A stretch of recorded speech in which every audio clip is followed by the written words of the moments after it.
जय श्री राम शरमचंडी। कुल्ता जाति का उत्पत्ति को लेकर कुछ चौंकाने वाला तथ्य के संबंध जानिए। नंबर 1, कुल्ता जाति का प्रारंभिक काल से कृषि और नदी के कुलों में रहने का प्रवृत्ति रहा है। कुल का अर्थ नदी कुल और वंश होता है। अंततः इस नदी के किनारे रहने के कारण इनको कुल्ता कहा गया। दानव से होकर सिंधु, व्यास से होकर गंगा और अंत में महानदी का कुल जिसका आवास रहा है वह कुल्ता ही हो सकता है। नंबर 2, कुल का आक्षरिक अर्थ वंश और ता का आक्षरिक अर्थ श्रेष्ठ होता है। उस नाते कुल योगता इक्वल टू कुलता अर्थात कुलों में श्रेष्ठ मनुष्य। जिस जाति का उल्लेख महाभारत, रामायण, मुद्रा राक्षस, बृहद संहिता के साथ descriptive anthology of Bengal, the caste and tribes of central provinces of India, the Indian village community जैसा पुस्तकों में उल्लेख है, वह सुपर कास्ट क्यों नहीं हो सकता। नंबर 3, मान्यता है कि कुल्ता जाति के लोग हिमाचल प्रदेश का कुल्लू घाटी से उड़ीसा आए थे। महाभारत काल में वहाँ कुल्ता नाम में एक प्राचीन गणराज्य था जिसका वर्णन पुराणों और इतिहासों में उल्लेख है। इस कुल्लू घाटी से आने का कारण से इस जाति को कुल्ता कहा गया। 4, किंवदंती के अनुसार एक बार मैया सीता एक फल खा रही थी। खाने के बाद उस फल का बचा हुआ टुकड़ा नीचे फेंक दिया जिससे एक सुंदर नारी बन गई। उस नारी को उन्होंने एक कोल आदमी से ब्याह कराई। संबलपुरी में लीता का अर्थ झूठन या ऐंठा होता है। तो उस लीता से बनी नारी और कुल आदमी का मिलन से जो संतान बने वो कुल्ता हुई। कुल योगलिता, कुल्ता या कुल्ता। नंबर 5, यह विश्वास किया जाता है कि 9वीं शताब्दी तक कुल्ता जाति के लोग बौद्ध धर्म का अनुयायी थे। उस नाते परिवार का मुखिया को कुलप या कुल्पा कहा जाता था।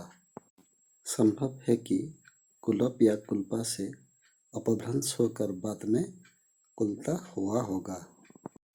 नंबर 6, वनवास के समय राम, लक्ष्मण और सीता जंगल में 3 भाइयों से मिले।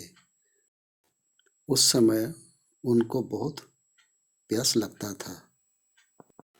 राम जी ने उन तीनों भाइयों से प्यास बुझाने को कहा। तीनों भाइयों ने अपने अपने हिसाब से पानी लेने गए। जिस भाई ने कांसे का लोटा से श्री राम जी को पानी पिलाया वो शुद्ध हुआ। जिन्होंने पत्ता का ठोला यानी चकनी से डोर यानी कि थ्रेड लगा के पानी लाया और पिलाया वो डुमाल हुआ। डोरमाल, डुमाल। तीसरा भाई ने एक तुमा में पानी लाकर राम जी को पिलाया। राम जी ने तीसरा भाई को कहा कुरीता। भाषा तत्वों में कु का अर्थ खराब और रित का अर्थ चाल चलन होता है। अर्थात तीसरा भाई का चाल चलन यानी कि पानी लाना श्री राम जी को पसंद नहीं आया। अंत में कुरीता अपभ्रंश होकर कुल्ता हुआ होगा। नंबर 7, कुलम त्रायते इति कुल्ता, अर्थात जो कुल का त्राण करता है, जो कुल को रक्षा करता है वही कुल्ता होता है। नंबर 8, अंत में अंग्रेज एंथ्रोपोलॉजिस्ट पावेल BH बैडन बोलते हैं कि कुल्ता एक क्षेत्रीय जाति थे। ये भारत का उत्तर पश्चिम में स्थित कश्मीर यानी कि कुल्लू राज्य के निवासी थे। इनका एक राजा 9वीं शताब्दी में आसाम की ओर युद्ध यात्रा किया था।